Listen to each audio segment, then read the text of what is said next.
राम जी केवट को गले लगाते हैं। केवट, देखो लोग कहते हैं जो जातियों के नाम पर भेदभाव करते हैं और राजनीतियां करते हैं, उनके लिए ये राम जी और केवट का मिलन बड़ा मैसेज अच्छा देने वाला है कि राम जी ने कहीं जातियों को इस तरह से नहीं कि तुम्हारी जाति ऊंच है तो नीच है, ऊंच नीच का कोई भेद राम जी के यहाँ तो नहीं है। राम जी केवट को गले से लगाते हैं, निषाद राज को गले से लगाते हैं, और शबरी माता सबर जाति की थी, उनके जूठे बेर खाते हैं। अब बताइए, ये जातियां जो हैं, क्या ये भगवान की भक्ति में बाधा है? नहीं। क्या भगवान को पाने का अधिकार सबका नहीं है? क्या भगवान की पूजा करने का अधिकार सबका नहीं है? बिल्कुल है, सबका है। जातियां व्यवस्था के लिए बनाई थी सनातन में, पर बाद में उन जातियों को लोगों ने छुआछूत के नाम से कन्वर्ट कर दिया, आपस में ही लड़ गए, मर गए छुआछूत के नाम पर। इसलिए सनातनी को किसी भी ब्राह्मण हो, क्षत्रिय हो, वैश्य हो, शूद्र हो, हमें छुआछूत नहीं रखनी चाहिए। क्या नहीं रखना चाहिए? बोलो मेरी मां। छुआछूत नहीं। जातियां बनी हैं व्यवस्था के लिए। ब्राह्मण कोई जाति नहीं है, ब्राह्मण की व्यवस्था। वेद पढ़ना, वेद पढ़ाना, यज्ञ करना, यज्ञ कराना, दान लेना, दान देना, ये ब्राह्मण के कर्म है। क्षत्रिय कोई जाति नहीं है, एक व्यवस्था है। युद्ध लड़ना, तलवार चलाना और अपने राष्ट्र को, अपने राज्य को, अपने देश को विजयी रखना, ये क्षत्रिय का धर्म है। जो तलवार संभाले, जो वेद संभाले, पुराण संभाले, वो ब्राह्मण। जो तलवार संभाले वो क्षत्रिय, जो पैसा संभाले वो वैश्य, और जो सेवा संभाले वो शूद्र। ये व्यवस्था बनाई थी। कोई लड़ने के लिए थोड़ी बनाई थी कि तुम आपस में लड़ पड़ो।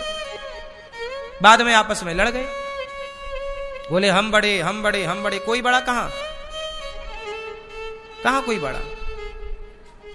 कोई बड़ा, कोई छोटा। बड़े छोटे की तो लड़ाई थी ही नहीं कभी,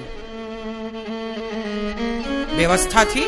अब जैसे कि आप बस में जाते हो, या बाजार जाते हो, या होटल में जाते हो, तो वहां भी एक व्यवस्था नहीं है। बिना व्यवस्था के बस चलती है। ड्राइवर एक व्यवस्था है, कंडक्टर एक व्यवस्था है। उन दोनों के बिना बस खड़ी है तो खड़ी है, चले कैसे? बोलो भाई। दर्जी कपड़ा सिलना एक व्यवस्था ना है आपके लिए? जूता सिलना क्या है? आपके शरीर को क्या क्या चाहिए? सुनो, आपके लिए कपड़े चाहिए थे, तो जिसने कपड़े बनाए उसे दर्जी कह दिया गया।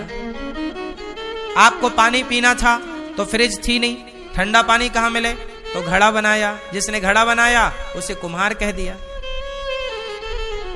जिसने आपके लिए जूते चप्पल बनाए उसे लोहार कह दिया, मोची कह दिया। जिसने जूते चप्पल बनाया उसे मोची कह दिया। ये मोची भाई साहब हैं, ये आपके लिए जूता चप्पल बनाएंगे।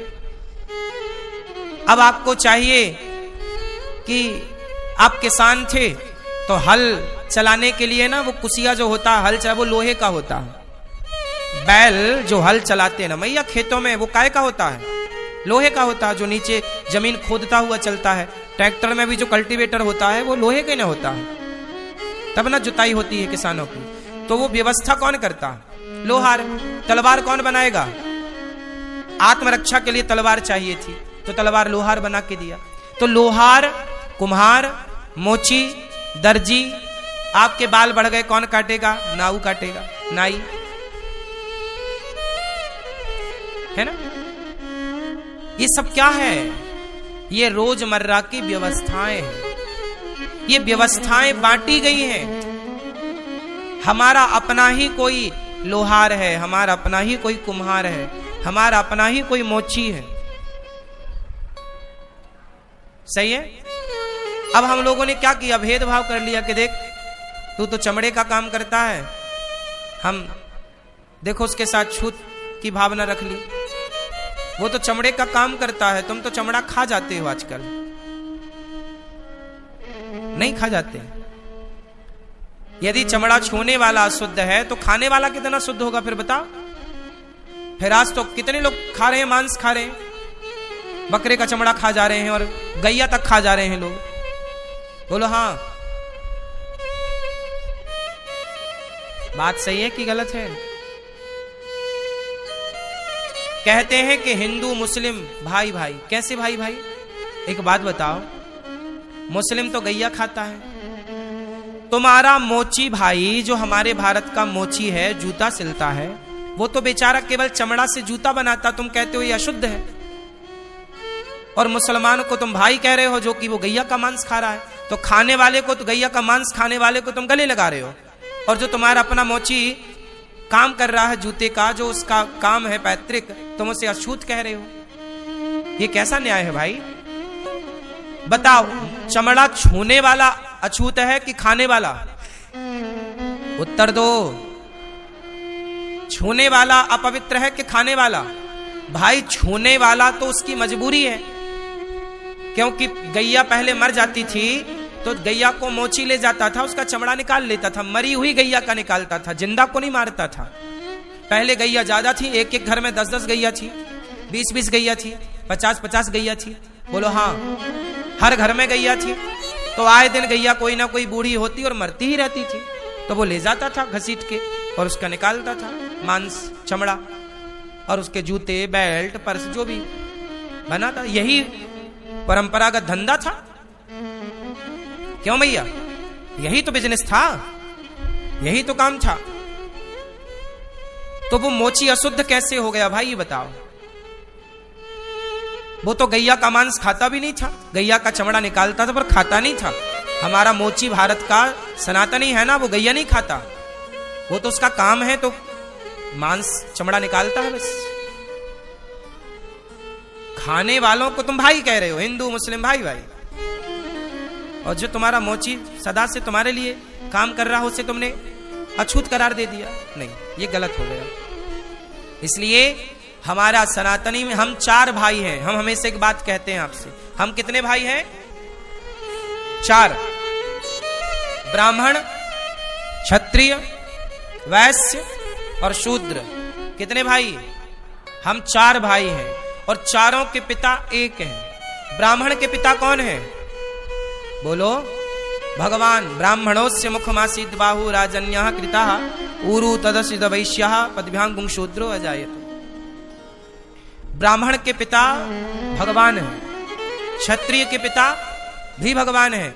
भगवान के मुख से ब्राह्मण प्रकट हुआ, भुजाओं से क्षत्रिय प्रकट हुआ, जंघा से वैश्य प्रकट हुआ और चरण से शूद्र प्रकट हुआ। तो चारों का बाप तो एक ही है। जब चारों एक ही पिता की संतान हो तो भाई आपस में लड़ते क्यों हो? फिर काहे की लड़ाई है?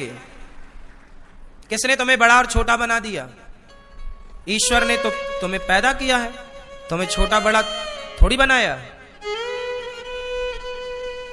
तुम भाई हो चारों। यदि ये सनातनी संगठित नहीं रहे ना तो फिर गुलाम हो जाएगा ये देश। आज भारत कितने राज्यों में हिंदू अल्पसंख्यक है। बंगाल जैसे राज्य में आज हिंदू की स्थितियां क्या हैं? घुसपैठिए घुसते जा रहे हैं। और हिंदू दक्षिण में जाके देख लो, दक्षिण के राज्यों में हिंदू क्या हो रहे हैं? अल्पसंख्यक। इसलिए अल्पसंख्यक हो जाएंगे, जिसकी लाठी उसकी भैंस हो जाएगी। तुम गुलाम थे 500 साल तक और 200 साल अंग्रेजों के, 700 साल तक ऐसे ही आपस में लड़ते रहे तो फिर गुलाम हो जाओगे। अंग्रेजों ने यही तो नारा दिया कि फूट डालो शासन करो। जातियों का जहर अंग्रेजों ने घोला। भरद्वाज जी से राम जी मिले और केवट को गले लगाकर राम जी भरद्वाज जी से मिले। भरद्वाज जी से मिलकर के भेंट हुई। राम प्रणाम कीन्ह सब काहू, मुदित भइलहि लोयन लाहू। देहि आशीष परम सुख पाई, फिरे सराहत सुंदरताई। विश्राम किए, फिर उसके बाद राम जी आगे बढ़े। रास्ते में गांव की स्त्रियां मिल गईं और गांव की स्त्रियां राम जी से पूछती हैं कहाँ जा रहे हैं। सीता जी से भेंट हुई, समझा रहे हैं हम जा रहे हैं। प्यास लगी है, कुएं में स्त्रियां पानी भर रही थीं। राम जी पानी पी रहे हैं कुएं का, लक्ष्मण जी पानी। सीता जी के संग स्त्रियां गांव की बैठ गई। बहन कौन हो तुम? हम जनक नंदिनी हैं। अच्छा, ये जो 2 पुरुष हैं ये कौन है? देखो गांव की भोली भाली स्त्रियां, सीता जी ये कौन है? तो सीता मैया क्या कह रही है, ये जो गोरे हैं ना, गोरे वाले छोटे, वो हमारे देवर हैं। सीता मैया कैसे बता रही हैं, डायरेक्ट ये नहीं कह रही कि ये हमारे हस्बैंड है, जैसे आप लोग ना मैया ये हमारे हस्बैंड है, ऐसे नहीं। सीता मैया कह रही हैं कि ये जो है गोरे वाले, ये जो सांवले हैं ना, उनके छोटे भाई हैं और ये हमारे देवर हैं। तब तो गांव के लोग समझ गए कि जब ये देवर हैं और ये भाई हैं तो ये कौन हुए, बोलो, समझ गए ना। समझदारों के सारा काफी है। हाँ, लेकिन आज ना ये देखो, ये भी एक मर्यादा है। स्त्रियां किस मर्यादा में थी, पुरुष किस मर्यादा में था। जंगल गए हैं पर मर्यादाओं का, संस्कारों का निर्वहन सीता मैया के द्वारा और रघुनंदन राम के द्वारा हो रहा है। कहीं मर्यादा का उल्लंघन नहीं है, इसलिए तो राम को मर्यादा पुरुषोत्तम कहा गया। ओ भाई बीच सिय सोहति कैसे, ब्रह्म जीव बिच माया जैसे। आज सीता मैया बीच में है, लक्ष्मण जी पीछे, राम जी आगे। राम जी आगे जा रहे हैं, सीता जी बीच में और पीछे लक्ष्मण जी चल रहे हैं। जंगल में पांव में कांटा लग जाए, सीता मैया, राम के पांव में कांटा लग जाए तो लक्ष्मण जी निकालते थे, और सीता मैया के पांव में कांटा लग जाए तो कौन निकालता था, राम निकालते थे।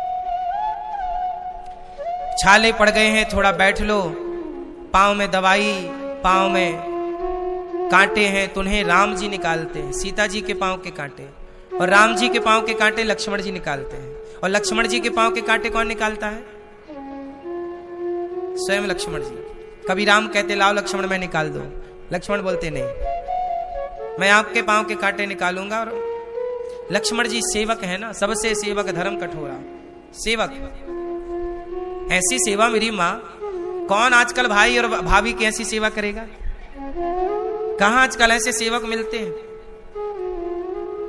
आजकल तो बस सब स्वार्थ के, आज ना मैया स्वार्थ से बड़ा परेशान है, सब स्वार्थी। हेलो दोस्तों, तो कैसे हैं आप लोग। आशा करता हूं ठीक ही होंगे। और यदि इस वीडियो में दी गई जानकारी अच्छा लगा होगा तो चैनल को सब्सक्राइब जरूर कीजिएगा एवं वीडियो को लाइक जरूर कीजिएगा, शेयर जरूर कर दीजिएगा, ताकि अगला नोटिफिकेशन आपको तुरंत मिल सके।